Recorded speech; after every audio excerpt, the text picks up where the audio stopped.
Okay, great. All right. So let's get started because people will be joining us and we want to make sure we stay on time. And I want to welcome all of you to this webinar. What's all the talk about? Introduction to Dialogue Practices and Facilitation. This webinar is part of the 2021 Civic Leadership Webinar Series made possible thanks to generous grants from the Hartford Foundation for Public Giving and Connecticut Humanities in partnership with the Federation of State Humanities Councils and the Andrew W. Mellon Foundation. So we want to thank our sponsors. The series aims at informing and building the skills of Connecticut Civic Ambassadors so that they can continue to promote civic engagement and strengthen civic life in our communities and our democracy. Dialogue and deliberation are important practices that can build relationships, trust, and collaboration. They can help build civic leadership and engagement in communities as well. But there are different dialogue and deliberation practices, and we're going to learn about that. And that is what today's conversation is all about. So, but before we start, I want to introduce myself. For those of you who don't know me, I'm Valeriano Ramos, Director of Strategic Alliances at Everyday Democracy.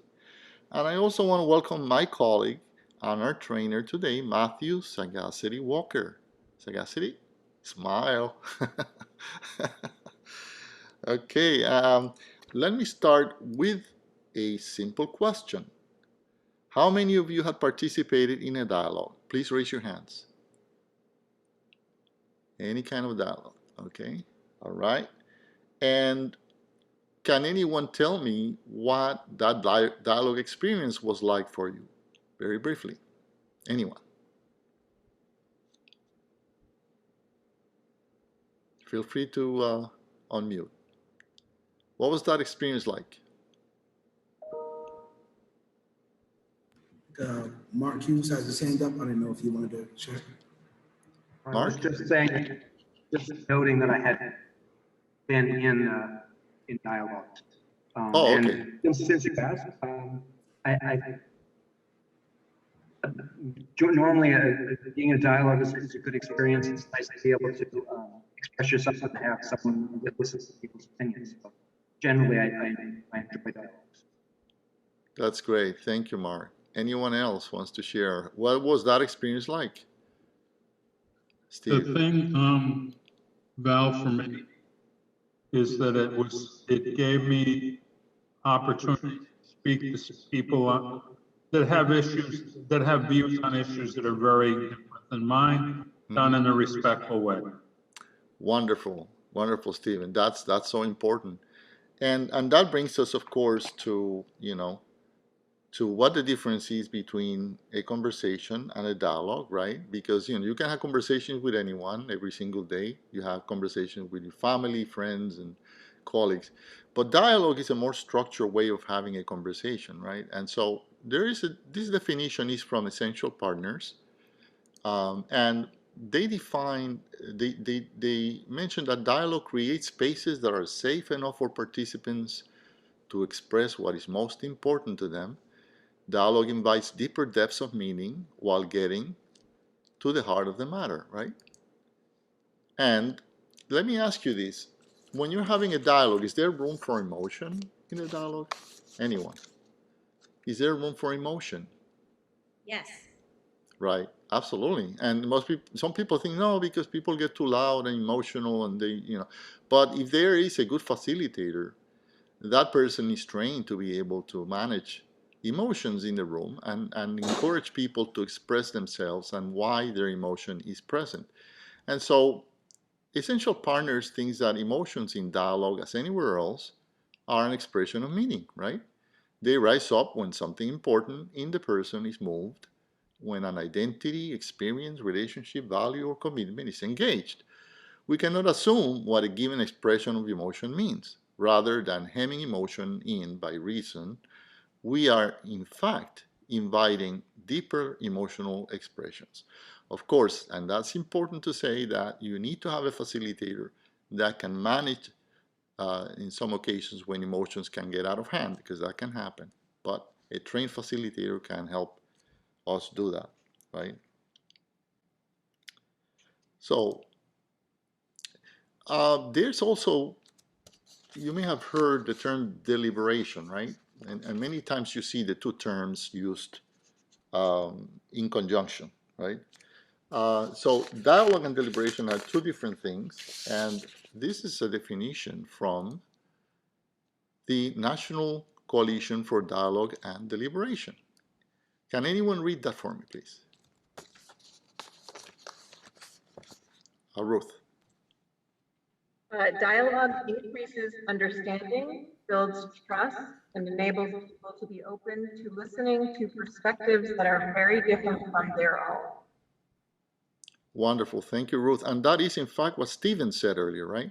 Stephen mentioned that it was because there were other people with different perspectives. He participated in the dialogue and was able to learn about other people's way of thinking and their views on a particular issue, right? But then deliberation is something different but related. Can anyone read that for me, please?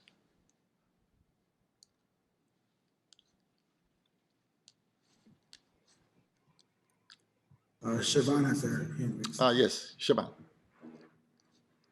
Deliberation, which often comes after dialogue, enables people to discuss the consequences. Do you guys hear an echo? Yeah, a little bit, yeah. I don't know why. It's for all of us. It's not just you. Okay. Oh. Deliberation. Nice music.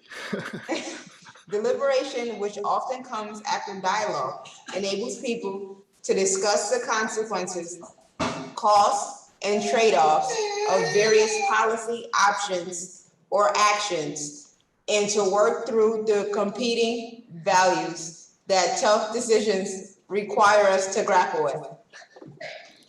Thank you, Siobhan. And so this definition tells us that, deliberation is a process of considering options, right? And oftentimes the two things happen together in some streams of practice or dialogue streams of engagement also, as they're known. You can have both. You can have deliberation and dialogue, and one informing the other. And these two definitions are, again, from the National Coalition for Dialogue and Deliberation, the Engagement Streams Framework, which I sent to most of you. Those of you who registered early had a chance to receive it, I hope. And I hope you had a chance to review them, because there's some great information there that we're going to talk about for the rest of the presentation. And so we can imagine that depending on the kind of conversation or discussion that we want to have about an issue or a problem, we might use different types of dialogue and deliberation formats, right?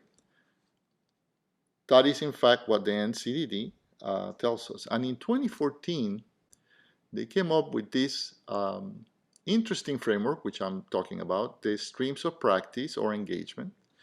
And they identified 4 different kinds of categories of streams of practice for dialogue and deliberations. You can see them on your right, on the slide right there.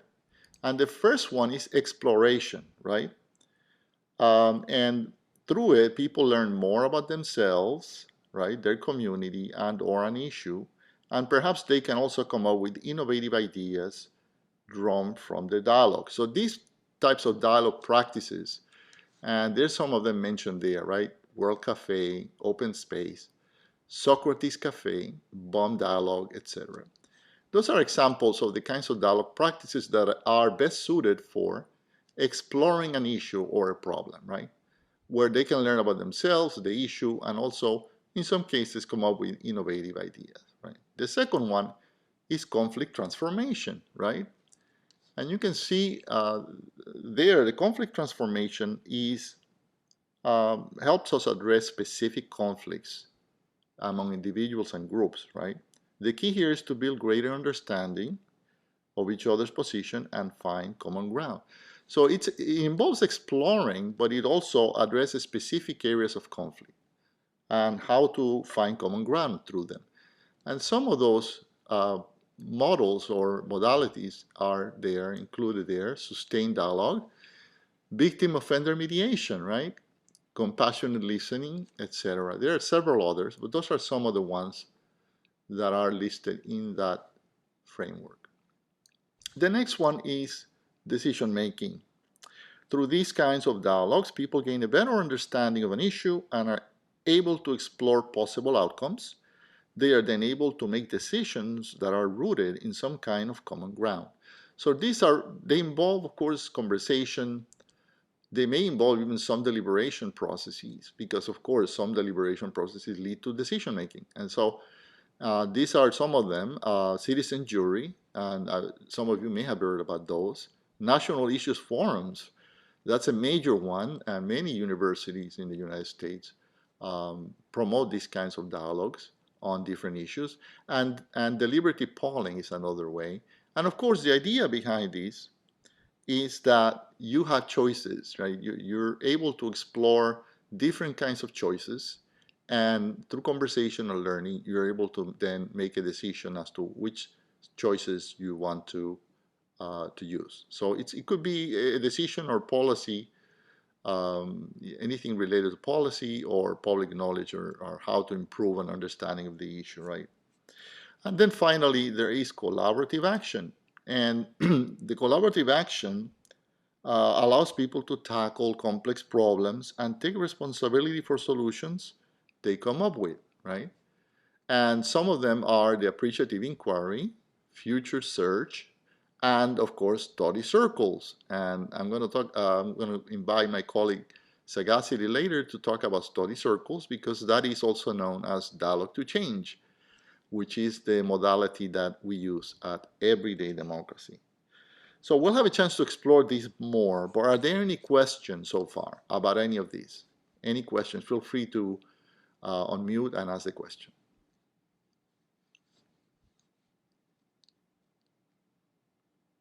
Okay. Stephen? Yeah, and there's, sorry for the echo, by the way. But there's other formats besides these that could be used as well, correct? Yes, these are just examples that are just mentioned here, but we'll get into several of them, in fact, deeper as we continue. But these are only some of them that I mentioned. All right, so now we'll have a chance to talk about this more, and here we see some of the kinds of issues that are explored, right, and the types of strategies that organizers of these dialogues are using. And of course, the processes are there, and this is a longer list, Stephen. You know, this is sort of a longer list than the one that we had before. And then the design questions for organizers. The design questions are the kinds of questions that you can frame and that you can engage people in conversation on based on these dialogues, right? So, for example, strengthening democracy, right? Understanding a community of practice. Those are some issues that you can engage people on. And the appropriate dialogue processes are the Conversation Cafe, Intergroup Dialogue, Wisdom Council, Wisdom Circle, Socrates Cafe, World Cafe, Open Space, Appreciative Inquiry, and Bomb Dialogue, right? And those are all to encourage new insights and connections to emerge by creating spaces for people to share their thoughts, feelings, and perspectives. And you can see where it says the key design questions are there. You can look at, of course, how can we ensure that people feel safe expressing what inspires and touches them, right? What kind of techniques or rituals will stimulate listening and sharing without making people uncomfortable, right? And for addressing issues of political polarization like Jewish-Muslim relations, race relations, value-based conflicts, healing after crisis or trauma, right? And the strategy behind these kinds of dialogue is to create a safer space for people with different views to talk about their personal experience and feel heard, right? Often to set the groundwork for deliberation and action. And some of the processes are sustained dialogue, intergroup dialogue in communities, victim-offender mediation, public participation process dialogue, compassionate listening, right? And the questions that are used to address these conversations is how can the issue be framed, right? So that all sides are brought to the table and that they feel welcome. What are people's needs related to this issue, and how can divergent needs like healing, action, respect, etc., be met effectively? If a conflict exists, how overt and volatile is it? How, if at all, will you transition people to what is next? So this is primarily a conflict transformation processes, right? And again, this is all from the SPRINGS framework. The next one is budgeting, land use, healthcare, social security. These are issues that, of course, affect all of us and communities, right? And organizers who engage people in these kinds of dialogues, they want to make sure that you bring as many people as possible to be part of the discussion. So it has to be a representative group, right? And they have to be willing to examine policy issues, right? And connected to policy making so that they understand it's about learning about the policy, learning about the issues related, the impact of policies, and so on, but also making a decision around it. And these are some of the processes: national issues forums, citizen jury, deliberative polling, 21st century town meetings, charrettes, citizen choice work, and consensus conference, right? Oftentimes these dialogues are about different choices, policy choices. And it's about ensuring that the public, as diverse a public as possible, is included. Sometimes they ask the question, can we invite public officials, right, to participate side by side with citizens? And also they examine what kinds of materials are needed or need to be developed so that the process is, is followed and that there's a positive and constructive conversation and decision making on policies. And then there is topics like regional sprawl, institutional racism, youth violence, responding to crisis. Those are issues that are very well addressed through future search, appreciative inquiry, and study circles. And the idea is to encourage integrated efforts among different stakeholders, sectors, organizations involved with an issue, right? These processes require us to think about who needs to be at the table, right? What kinds of power dynamics already exist? What group, leader, institution is most resistant to change? And what group tends not to be at the table, although they are affected? So these are some of the examples, and we'll have a chance to learn more about some of these now with also with the different kinds of focus that they have. And so, for example, 21st century town meeting is primarily a decision-making format or modality. You could have hundreds of people, up to thousands of people in one room in small tables. It's an all-day meeting, and it's open and inclusive, right? Appreciative inquiry is more about exploration and collaborative action. You can have small groups of 20 to 2,000. These are very long. They can go on from 4 to 6 days, and they involve internal and external stakeholders. Citizen choice work is another very important modality, and it's about decision making, choice work, right? Choosing from different options. These are multiple small groups, typically one session ranging from 2 hours to all day. And again, they're open to the public and recruit diversely. And citizens jury, which focuses on decision making, also very small groups, typically 5-day meetings and random selection, right? Intergroup dialogue. This one is very comprehensive. You can do exploration, conversations, conflict transformation, and collaborative action to this modality of dialogues. It could be single or multiple small groups, regular weekly meetings of 2 to 3 hours, and again, they're open and inclusive. National issues forums, which is very popular, and especially with institutions of higher education that have national issues forums programs. This is choice work. This is decision making from a variety of choices, and it could be hundreds of people in one room in small tables. And typically, it's a 2-hour meeting, open and recruiting for representation, of course. Public Conversations Project also is conflict transformation, small groups, multiple 2-hour sessions. Finally, we have sustained dialogue, conflict transformation, decision-making, collaborative action, small groups also, and these are numerous sessions, 2 to 3 hours. And then you have World Cafe, which is more exploring an issue. And you can have hundreds of people in one room in small tables of 4. And I participated in those. They're very interesting. because people move around from one table to the other. And there's a whole a process of iterative learning that is fundamental to that modality. And this can be a single event from 90 minutes to 3 days, and depends on the issue that you're addressing and the number of people participating.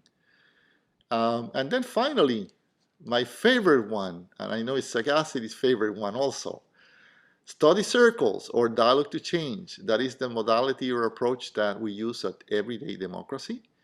And I won't go too deep into it because Sagacity will talk about that. But this process allows us to explore issues, right, and problems in the community. It helps us also to look at, to find common ground and reach some decisions on action ideas, and then do collaborative action work. And of course, Sagacity will be talking more about that. Before that, I do want to know if anyone has any questions. This is a lot of stuff, of course, to go through, but I just wanted to give you a sense of how diverse and complex these different forms of dialogue and deliberation are, that people are getting involved with every single day all over the country in different settings. This can be small homes, or it could be in a church basement, it could be at a school, it could be at a university, it could be anywhere. And depending on the kind of issues you're addressing, the purpose, the goals that you want to achieve with these kinds of dialogues, then you would choose the appropriate format. Of course, there's materials available to help you formulate and develop these programs. And also, if you do need facilitation trainings, these are available also. These organizations that sponsor these modalities provide training as well. Okay, so any questions so far? Val, on either the study circles or the World Cafe or one or two of the others, when you have a ton of people in one room in small groups, do you set up the groups or do they just sit as they choose? In World Cafe, they usually come in just random. You know, there's somebody who is the organizer of the event and seats people in different tables. The reason why I say that is because World Cafe is an iterative process. That means a group of people are going to be in one table, they're going to move to the next table. And there's going to be a facilitator in each one of those tables. That's the only person that stays at the table. Then the other people move to the next table. And they keep sort of engaging on the different questions and learning from what the other people said, and that informs then the conversation moving forward. It's a very different approach. With study circles, there's and Sagacity will talk about that. That's a more particular process that you have to make sure, you want to make sure that it's inclusive. So you don't want to put only, let's say, only white people in one dialogue group, or Latinos or African Americans in one dialogue group. You want to mix it up pretty well within the groups. So Sagacity will talk more about that. Okay. Yes, Holly. I'm guessing you're going to get to this, but I'm curious about the process goes. Specific questions, open-ended kind of concepts, and how you figure that out. The questions, yes, that's a good question. It varies from the different modalities. The organizers are the ones who typically put these questions together. Sometimes they have discussion guides. Like, for example, the National Issues Forum, the NIF, right? They have issue guides. They actually bring a bunch of experts to talk about an issue. And then they formulate and design the questions that are going to be part of a dialogue process. In, for example, if it's about healthcare, right? They published about 40 or 50 issue guides on different topics. And those are the issue guides that the organizers would use, the facilitators would use. Facilitators are trained. They provide training for the NIF through the National Issues Forum Institute, provide training to university, faculty, and students and community people that want to participate in those dialogues. And they provide the issue guides, so they use those for promoting the discussion. So it varies from process to process. Some of them have issue guides, and some of them, the questions are developed by the organizers using other kinds of materials. For study circles or dialogue to change, we have issue guides, and Sagacity will talk about that more. Okay. Any other questions? Okay, so we're running a few minutes late, so I want to, if you have any questions, feel free to put them on the chat room, and we'll try to address them later. But at this point, I want to welcome my distinguished colleague, Matthew Sagacity Walker, who is Program Manager at Everyday Democracy, and he will be doing the training moving forward. Sagacity. Thank you, Val, and thank you all for participating. Oh, I got this echo going. But so thank you all for coming on. And what I wanted to take the time to talk about a little bit was everyday democracy, our process, and how we look at doing community. Share. All right. So, Val, I think that echo is coming from your computer. It could be. Let me. I'll work on that. All right. It means if it's on mute, wait, I don't hear it anymore. Yeah, perfect. Okay, cool. So what we're gonna do is we're a little bit behind, so I'm gonna be going pretty quickly through Everyday Democracy's approach, because what I did want to do is give us a bit of time to have a sample dialogue for folks who have not actually participated in the community dialogue. This would be a great time for us to, get a feeling for how it goes. And then I want to close out with sharing some core facilitation skills. Val mentioned a little bit earlier that how when you're doing a community dialogue, there's a facilitator, like with World Cafe, there's a facilitator at every table. So these are some of the things that sort of cut across different ways of doing community dialogues. So regarding everyday democracy, what we usually do is we split up our work into like 3 core areas. One is organizing and doing community organizing and sort of setting the foundation of how the community dialogues are going to work. And then the second piece is actually doing the community dialogues and supporting the communities as they have these dialogue sessions. And then we work on supporting communities with action ideas. So when they're finished with the community dialogues, which are typically 6 sessions, at the end of it, they'll have, anywhere from like 5 to 10 different action ideas that could come from that dialogue. And then it's about how do we make these 5 to 10 ideas come to fruition, right? So a lot of the work that we do is help them set goals. We do organizing training. How do you recruit people to come out? How do you set up your community dialogues, whether it's in person or now that we're doing the, post-pandemic, some people are going to be choosing to keep everything online. So if you're doing hosting an online dialogue, what does that look like, right? And then we help them with recruiting participants, getting them to come out, and we actually provide facilitated trainings for folks. So in that way, when they're hosting the community dialogues, it's people from the community actually facilitating the conversations. We usually have a kickoff event that lets the community know, hey, we're about to have these dialogues take place. Sign up if you would like to. These are going to be the dates and times that they're going to be located, and come on out. So, and then in the middle is we have a lot of different circles here, because in community dialogues, you may be focused on one particular issue, say it's on education. But because if you would like to reach a large amount of people, then you may have up to 10, 15 different dialogue circles going on simultaneously, one on one side of town, one on the other side of town. And, you may have, even on one side of town, you may have 3 different dialogue circles going on different dates, right? So one dialogue circle meets on Monday, another circle meets on Wednesdays. So then that way, by the end of all of the sessions, all of the different ideas that came from these different dialogue groups can come together. And that's what makes that list of the 10 different action ideas that come at the end of it. And then what we do is we do an action forum and have all the people who participated and all the people from the community come out and say, all right, we have these 10 different action ideas. Let's try to whittle this list down, right? And the ones that don't get voted on and say we want to work on these immediately, we can always save those and try to work on those in the future, right? So it's what action ideas do we want to work on as soon as possible. And the way Everyday Democracy looks at the work that we do is there going to be individual change after these dialogues? Is there some sort of collective action that comes out of these dialogues? And the long-term goal is institutional policy change, right? When we think about community dialogues, we say, if one person or 2 people or half the people or whatever have you, just by being in a dialogue session with diverse participants, your neighbors, et cetera, and having these conversations, you're not going to be the same leaving the dialogue as you were coming in, because as was mentioned earlier, you're listening to these different ideas, et cetera. And collective action is more around what type of changes can we make that don't require a large financial contribution. You may not necessarily need a large grant or anything, but it does take people working with one another. Some of my favorite ideas that have come from collective action are things like a community garden. Sometimes folks have put together a community center. They've taken an abandoned building and someone who was part of the dialogue said, hey, I own this building. If people are willing to volunteer their time to clean it all up, we can repurpose this space, right? So things like that are collective action. Then of course, institutional policy change are like, legislative changes. What are we going to really, how are we going to change the way our education system is looked at? Things of that nature that you typically take a bit longer to work on than collective action or the individual change. This is what a dialogue circle would look like back in the day pre-COVID, where folks are coming together in a circle. For those who have participated, this will strike familiar with you.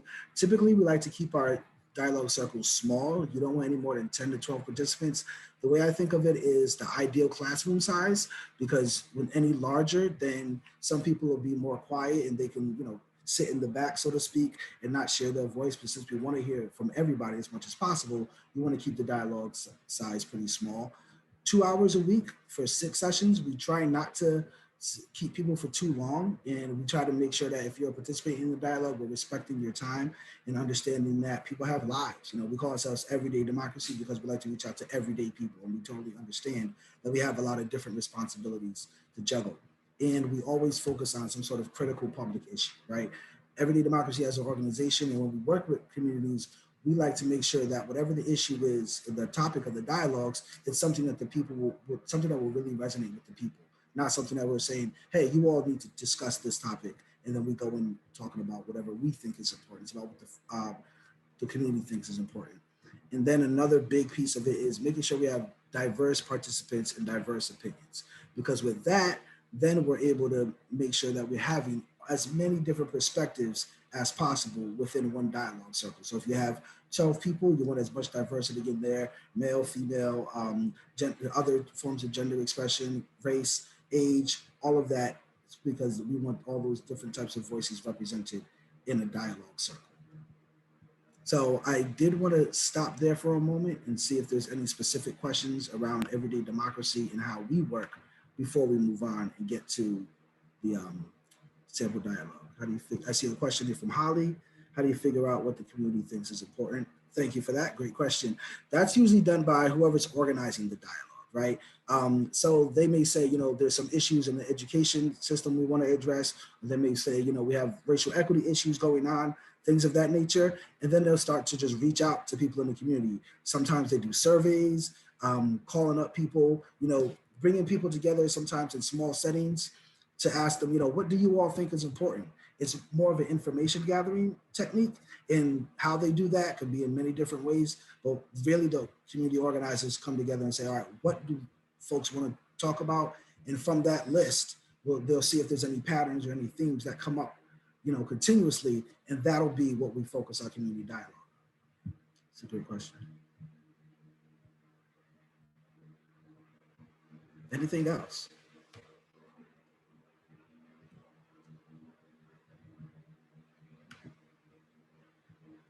All right, so before we continue, I would like to share something with you all in the chat. So actually, let me share our group agreements before we go on to that. So the session that we're going to be working on is called the Viewpoints. And Val, you may want to stop recording for this piece, because I find that most people feel more comfortable when they're not being recorded when we're doing dialogue. Okay, so yeah, I can do that. Challenge that we the virtual setting. How ironic. Is that it's tough to balance, wanting to have information available to folks who weren't able to participate with having a safe space for dialogue. And I think what I found is that it's more important to have that safe space for dialogue to really get to conclusions, and you can take notes and send those out to folks later. But I just appreciate it, because it's been a learning curve to try and figure that out. And I've definitely found it, and have personally experienced, that I'm more quiet or more restrained about what I say when I'm being recorded versus when I feel like we just have a space to dialogue. So I wanted to say I appreciated that about this conversation. Great, thank you. And yes, that is very common. It's like, when you're facilitating dialogue or any sort of community session where you're asking people to be as candid and intimate as possible, you do want to do that. But I did, jot down some of the ideas that did come from the conversation, right? So we talked about privilege and how that shows up. Talked about, how all of the different viewpoints build on one another, how, the experience with Marcy in the store, discussing the importance of being balanced in how we teach our history. Also talked about how equity helps everyone and health disparities and how that shows up in the importance of data, right? So I have more here, but just to keep it brief, while you're doing the dialogue, that's one of the reasons why we say you have two facilitators. So one is asking the questions, the prompts, etc., while the other one is actually jotting down all the different ideas that are coming from the conversation, right? So before we close out, I did want to share some common tools and tips that we use for folks that are going through our facilitator training. So a big part of being a facilitator is reflecting and clarifying, right? So sometimes somebody may be a bit long-winded and so take 3 to 5 minutes on one point. So when they're done with it, you may want to summarize it and put it all together in a quick bullet point sentence. So that way everybody in the group can fully understand what was being said. Sometimes shifting focus when there is a conflict that comes up, or sometimes somebody may be just rambling on, you know what I mean? And they'll start talking about education and the importance of balancing history, but then they'll get into a conversation on how their nephew's dog died last week from a heart disease. I don't know. Sometimes a lot of it is probing and follow-up questions, because in the way I look at being a facilitator is how much can we learn from one another in the small space and time that we have together? So I'm very big on probing questions and follow-up questions. Val brought up appreciative inquiry earlier, right? We want to get into motivational interviewing, those type of skills. We want to learn as much from one another as we possibly can. Again, managing conflict is very big, and sometimes using silence. There's a couple times when I throw the question out and folks don't always have, a response ready, at their hip. In our culture, I think we forget that when we ask a question, it's okay to let folks think about what their answer is and not always expecting people to come up with the answer as soon as possible. It's all right to just sit there in the silence and let them get their, work through their thoughts first. And then when the first person shares something, the next person can build off of that idea, et cetera. And being okay with that. Another one is using nonverbal skills, cues and such. Are people rolling their eyes? Are people really engaged? What's their posture like? That type of thing. It's a little bit trickier when you're doing things online. So you have to be really mindful. But, there's a whole bunch of different skills that we share in our facilitated training. I did see a few things come in the chat I want to address first. These are good information from Val about the survey. And then some other things that we like to consider in terms of facilitating is being a neutral facilitator, right? A lot of times when we think of facilitation, it's not necessarily about me and what my thoughts are, what my feelings are. Not sure if you all realize this, but I didn't say which viewpoint is most important to me. I didn't say, how I think we personally can combat racism. It was all about your ideas and giving space for you all to do that. Another thing is making sure that people feel welcome. And as was brought up earlier, let's not record this, right? That helps people a bit more relaxed, not taking sides. So if there was any disagreement, I'm not going to say, oh yeah, Stephen, you're correct, and Mark, you're not. So let's just focus on what Stephen was saying, right? No, as a facilitator, that's not my job. It's to make everybody feel welcome and validated in what they're saying. So even if someone may make a statement that I don't personally agree with, I would say, okay, thank you for sharing anyway. You know what I mean? The same way I would say thank you for sharing to someone who I did agree with. And it's not about my own personal experiences. So as a Black man in America, I could have shared how inequities have shown up in my life, but that's not my space to do as a facilitator. It's more seeing what other folks have been through. And then again, like was mentioned earlier, is sometimes an issue may go unaddressed. And if everybody's all in agreement with one another, or if somebody says something that can be offensive, it's my role as a facilitator to introduce that to get folks thinking about these topics in a different way. And a lot of times when we're meeting over 6 sessions, remind people about certain comments that were made in session 2 or session 3, even though we're on session 5, because we want to keep as cohesive of our group together and keep the ideas flowing. So just because it happened on week 2, let's not just leave it out week 2, let that carry into, week 5 and week 6.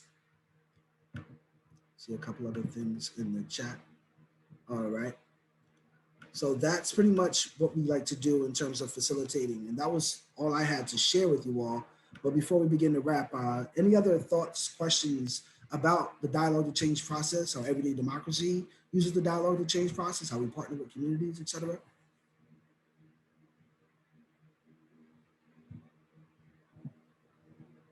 I have a question, I think, Sagacity. So I understand there's like the different modes of dialogue that we talked about early on. As far as like a model for facilitation, is it the neutral facilitation model? Is that kind of the model that you all follow as far as the actual like facilitator skill set that you're using? Yes, for everyday democracy, when we train facilitators, that's our style for doing our dialogue to change model, right? Our dialogue to change approach. Where other folks have different, you know, formats and whatnot, and how and what skill sets they really want to push for their facilitators, definitely. So, and like each one has its own. There's a lot of overlap, especially when it comes to probing questions, things like that. So there is overlap, but then there are other things, like there are certain modalities where it's like, no, you don't have to necessarily be neutral. So definitely. Thank you. You're welcome.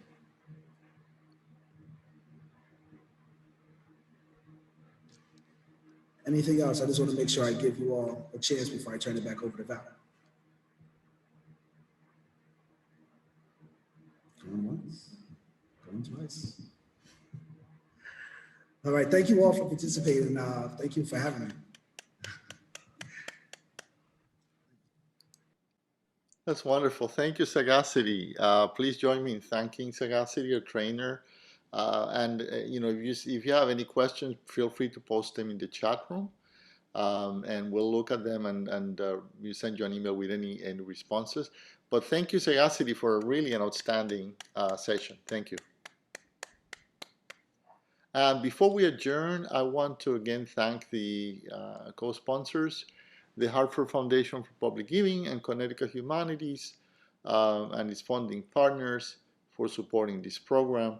I do want to thank all of you for joining us today, this beautiful day, and we hope that you were able to learn. This is an introduction, right? So we hope you were able to learn more about what dialogue and deliberation is, what the field is. And feel free to go look at the website of the National Coalition for Dialogue and Deliberation that is listed in the framework handout that I sent to everyone. And there will be more information there. They have links to the different types of dialogue modalities, and you can learn more about them, and also what kinds of trainings those other dialogue groups provide. So hopefully you'll have a chance to think about how can you bring community dialogue to be part of your civic engagement in your community or even in your institution or organization. There are different approaches, different modalities, and hopefully this provided you with some overview of the different types of dialogue and deliberation. And also, I want to remind you to please go to the link. I posted the link to the survey. Please click on that now, and that way you'll have it in a tab after the meeting ends, and you can fill it out. It takes a couple of minutes, and it will help us greatly. And then if you haven't signed up to become a Civic Ambassador, I posted the link there in the chat room as well. The membership is free, and this is just an example, this webinar today, an example of the kinds of learning that you can participate in as a Civic Ambassador. So please get more information by clicking that other link as well. And again, want to thank Sagacity and all of you, and we wish you a great summer. Stay safe, and thank you all for participating today. Have a nice day. Thank you. Thank you all. Have a great one.